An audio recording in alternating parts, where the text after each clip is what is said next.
Hi there, Stuart. We're going to have a storybook today, and it's called Winnie, the true story of the bear who inspired Winnie-the-Pooh books.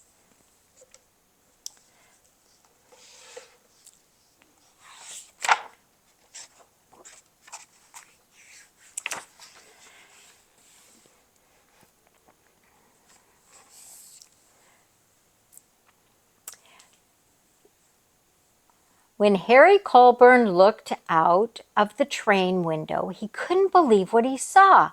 A bear at the station. The train stop would be short, but Harry had to get off and see the bear for himself. Harry hurried onto the platform and sat nearby. "What are you doing here, little bear?" The cub climbed into Harry's lap and licked his chin. "She's for sale," said the man holding her leash. "I didn't see her until after I shot her mother. I didn't want her. I don't care for a bear." Harry could care for a bear. He was a veterinarian. "How much?" Harry asked. $20. The train whistle blew, and Harry decided. He paid the man, picked up the cub, and carried her onto the train. Harry's friends asked a million questions, but the captain asked the loudest, "Harry, what in the world were you thinking?" "That I had to save her."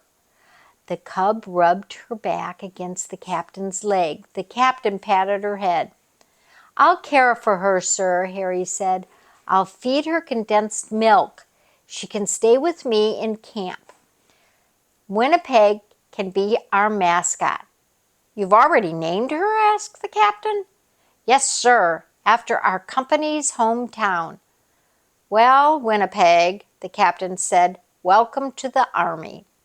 By the time they reached the military training camp at Valcartier in Quebec, Winnipeg had been shortened to Winnie. Harry's job was caring for horses that would be needed for battle. Winnie's job was being Harry's shadow. While Harry listened to a horse's heart, Winnie nuzzled its muzzle. If the horse snorted and scared Winnie, Harry cuddled her until she stopped trembling. Winnie's favorite game was hide-and-seek biscuits.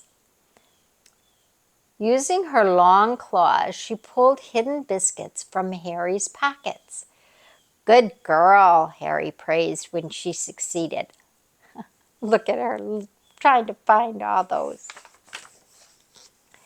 Sometimes Harry went places where Winnie couldn't. Then other soldiers' cubs sat. They photographed Winnie. They took her for walks. But no matter whether Winnie went during the day, she slept under Harry's cot every night. One morning, while Harry tied his shoelaces, Winnie grabbed the tent pole. The tent wall shook. "Winnie, no!" Harry shouted. After that, Harry let Winnie climb small trees, but he always held her leash so she couldn't climb too high. A month passed, and then the captain received bad news.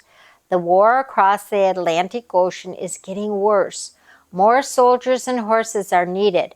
We must leave Canada and go to England. The ships will be leaving in a few days.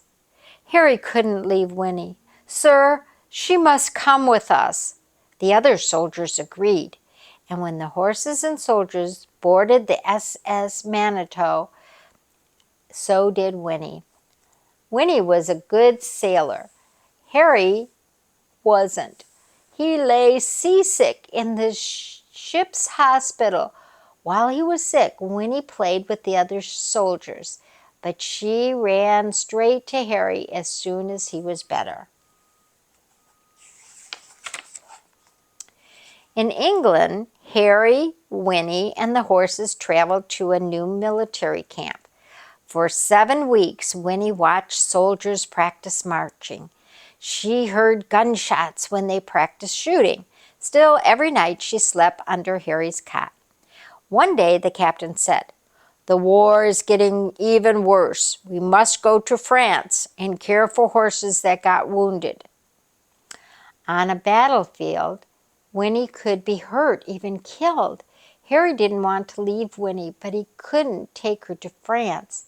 He thought long and hard, and finally Harry contacted the London Zoo. "Winnie, the zoo has a brand new place called Mappin Terraces, which is built just for bears. Zookeepers know exactly how to care for a bear." The ride to the zoo was long, and Winnie sat on Harry's lap. She wiggled on the seat, and she scratched at the door, and Harry was relieved when he and Winnie got out at the zoo. A zookeeper escorted Harry and Winnie to the Mappin Terraces. Harry removed Winnie's collar and leash. She climbed over a rock. She sniffed 2 brown cubs. She lapped condensed milk when the zookeeper offered it. Harry was satisfied. "Winnie, I'll visit sometimes whenever I can. When the war ends, we'll go home to Winnipeg." Harry hugged Winnie goodbye.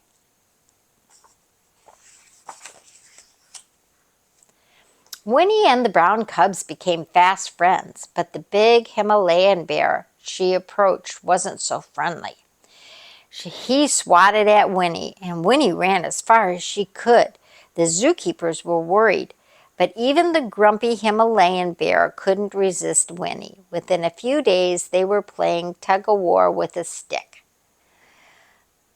"We've never met a bear as gentle as Winnie," the zookeeper said. They trusted her so much that they sometimes let children ride on her back. Harry visited Winnie whenever he could, but the war lasted 4 years. During that time, the zookeepers took good care of his bear. Winnie had many friends. And in 1919, just before Harry returned to Winnipeg, he made another hard decision. He decided that Winnie would stay at the London Zoo permanently. Harry was sad, but he knew Winnie would be happiest in the home she knew best. One day, when Winnie was nearly 11 years old, a little boy visited her. "Oh, Bear!" cried the boy, whose name was Christopher Robin. He hugged Winnie and fed her milk. The boy's father, a well-known author, watched his son laugh and play with the bear. All the way home, Christopher Robin talked about Winnie. At bedtime, Christopher Robin and his teddy snuggled under the covers. "Would you and Edward Bear like to hear a story?" asked the boy's father. "Yeah," said Christopher Robin, "but Edward has changed his name to Winnie-the-Pooh." "Once upon a time," said his father, "a bear named Winnie-the-Pooh lived in a forest." More stories followed until one day they grew into a book. After that, the real Winnie became even more famous. Although more people came to see her, Winnie's everyday life remained normal. The zookeepers treated her kindly. Friendly visitors scratched her back, and gentle children spoon-fed her milk. For Winnie, this was the best way to care for a bear. She looks really happy, doesn't she? And that's the end of the story. And this was Winnie, the true story of the bear who inspired the books, Winnie-the-Pooh. And here is one of the books that was inspired by the bear that's at the London Zoo. So let's pick out a story in the book that we might like to read. Let me see. What story can we... Maybe this one. It's chapter 3. I think I read to you chapter 1. Let's see if we have chapter 2. This book is kind of falling apart because so many little kids have read it. All right. Here it is. You can read along the words, and if I make a mistake on one of the words, you can correct it. Chapter 2, in which Pooh goes visiting and gets into a tight place. Edward Bear, known to his friends as Winnie-the-Pooh, or Pooh for short, was walking through the forest one day, humming proudly to himself.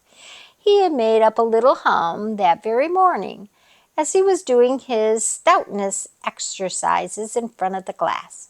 Tra-la-la, tra-la-la, as he stretched up as high as he could go, and then tra-la-la, tra-la-la, help Allah, as he tried to reach his toes. After breakfast, he had said it over and over to himself until he had learned it off by heart, and now he was humming it right through properly. It went like this. Tra-la-la, tra-la-la, rum-de-dum-de-dum, tiddly-diddly, tiddly-diddly, tiddly-tilly, tiddly-diddly, rum-tum-tum, diddly-dum. Oh, he's feeling good.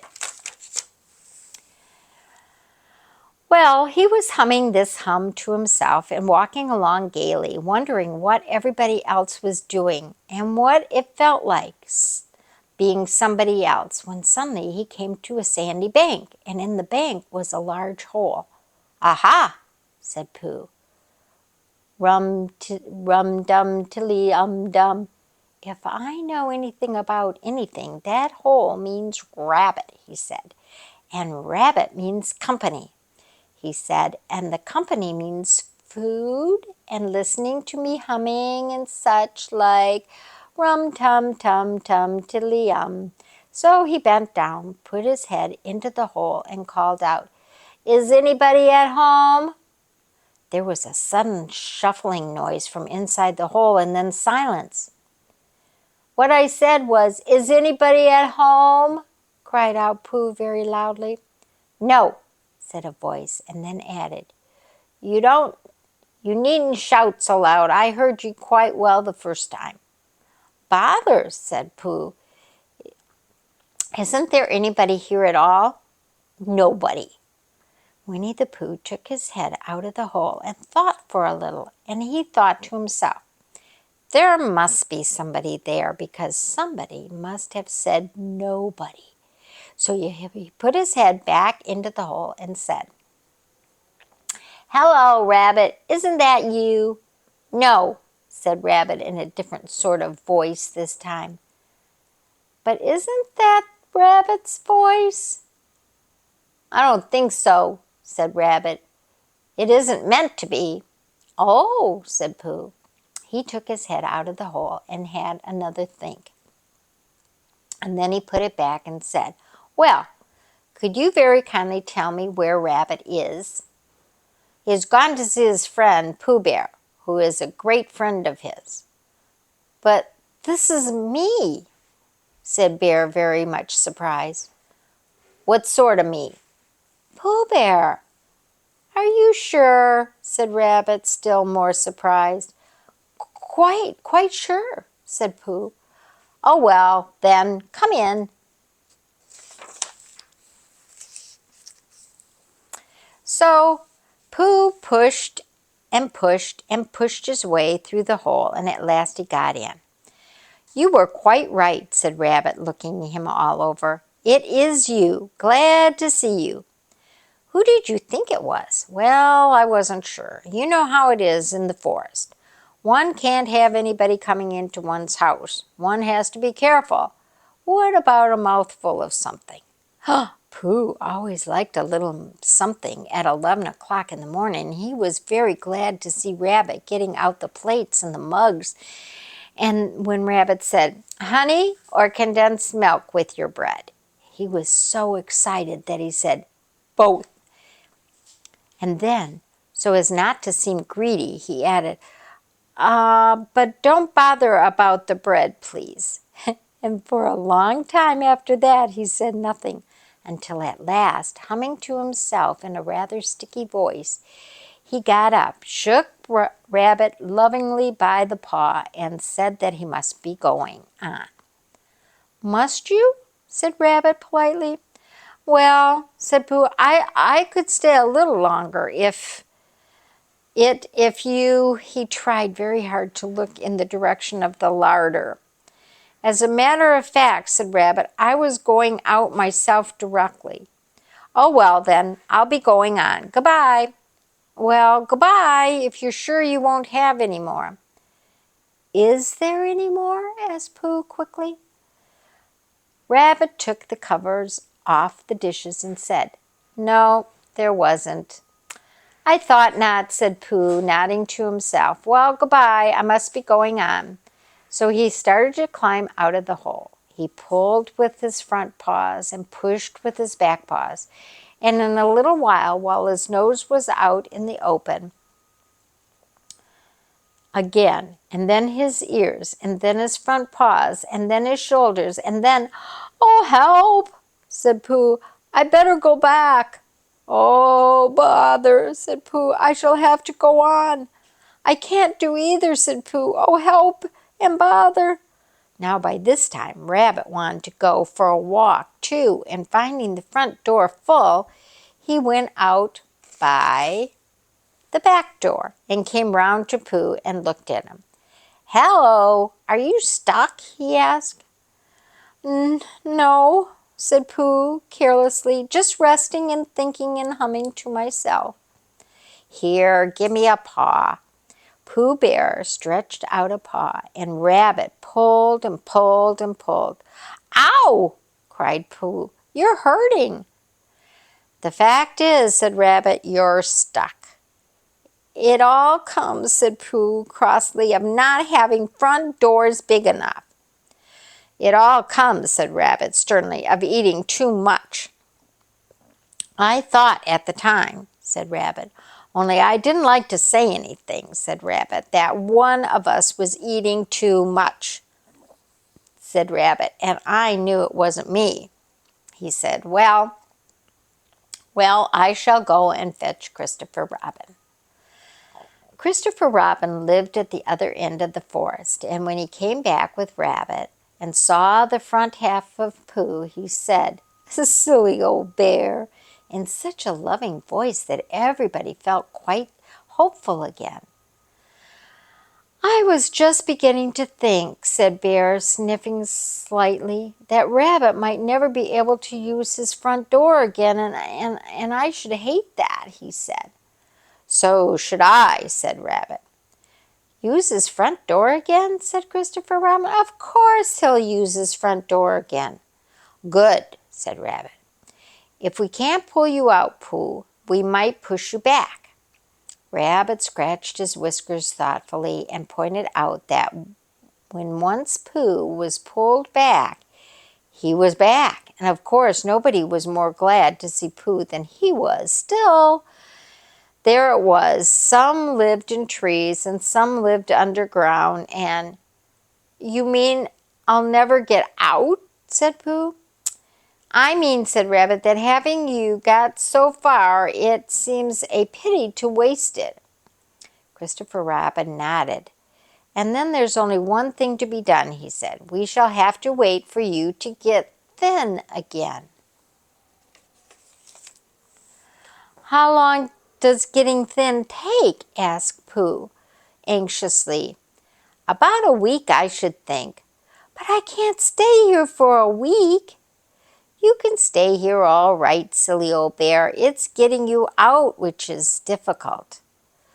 "We'll read to you," said Rabbit cheerfully, "and I hope it won't snow," he added. "And I say, old fella, you're taking up a good deal of room in my house. Do you mind if I use your back legs as a towel horse?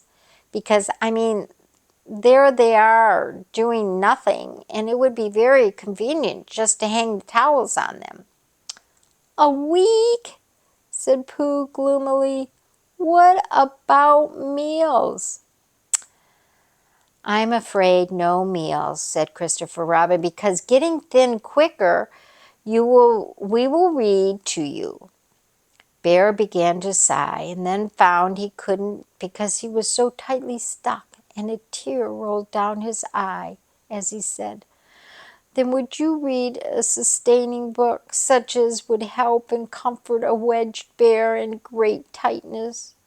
So for a week Christopher Robin read that sort of a book at the north end of Pooh. Hung his washing, and Rabbit hung his washing on the south end. And in between, Bear felt himself getting slenderer and slenderer. And at the end of the week, Christopher Robin said, "Now!" So he took hold of Pooh's front paws, and Rabbit took hold of Christopher Robin, and all Rabbit's friends and relations took hold of Rabbit, and they all pulled together. And for a long time, Pooh only said, "Ow!" and "Oh!" and then all of a sudden he said, "Pop!" just like a cork were coming out of a bottle. And Christopher Robin and Rabbit and all Rabbit's friends and relations went head over heels backwards, and on top of them came Winnie-the-Pooh free. So with a nod of thanks to his friends, he went on with his walk through the forest, humming proudly to himself. But Christopher Robin looked after him lovingly and said to himself, "Silly old bear." And so that's chapter 2. So the next time I read, why don't we read chapter 3?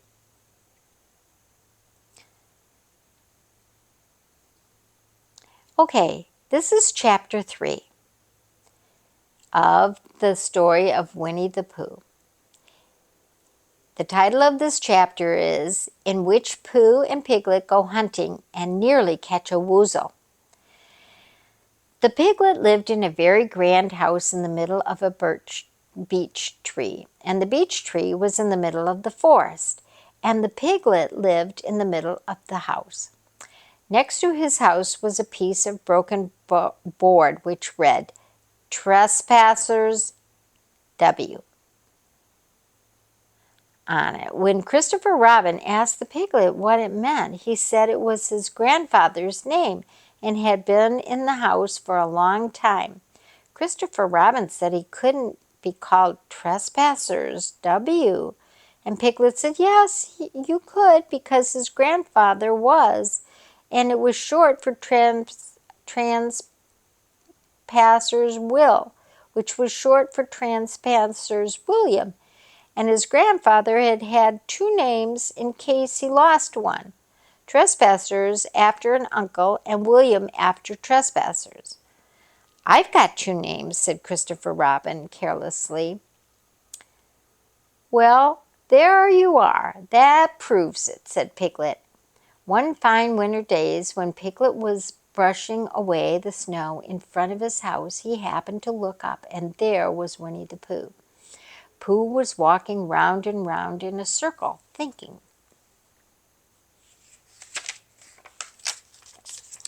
of something else. And when Piglet called to him, he just went on walking. "Hello," said Piglet. "What are you doing?" "Hunting," said Pooh. "Hunting what?" "Tracking something,"